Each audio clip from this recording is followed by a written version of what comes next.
તો આગળ વાત જૂનાગઢ જીઆઈડીસી વિસ્તારમાં આવેલ સત્યમ ઇન્ડસ્ટ્રીઝ નામના પ્લાસ્ટિકના કારખાનામાં 2 દિવસ પહેલા એક તોડબાજીનો બનાવ સામે આવ્યો છે, જે અંગે પોલીસમાંથી પ્રાપ્ત અનુસાર કારખાનાના ભાગીદાર રમેશ સુવાગિયા ત્યાં હાજર હતા, ત્યારે સફેદ કલરની કાર નંબર GJ4BE 6813 નંબરની ગાડી લઈને 3 અજાણ્યા લોકો પોતાની ઓળખ ગુજરાત પોલ્યુશન બોર્ડ અધિકારીના તરીકે આપી અને કારખાનામાંથી ગંદુ પાણી બહાર નીકળતું ખોટો વિડીયો બનાવી કારખાનું સીલ કરવાના નામે તેમજ મીડિયામાં બદનામ કરી દઈશું તેવી ધમકી આપવા માટે આવ્યા હતા, જ્યારે આ શખ્સો આ કારખાનેદારને તેઓ ડર બતાવ્યું હતું કે આ ગંદુ પાણી પીવાથી અગાઉ એક વ્યક્તિનું મોત પણ થયું હતું।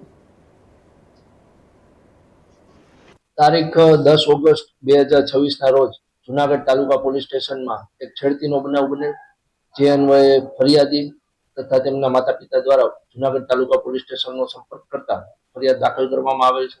ફરિયાદની વિગત એવી છે કે ધોરાજી ખાતેથી અભ્યાસ કરી પરત પોતાના રહેણાંક સ્થળે જે સગીર વયની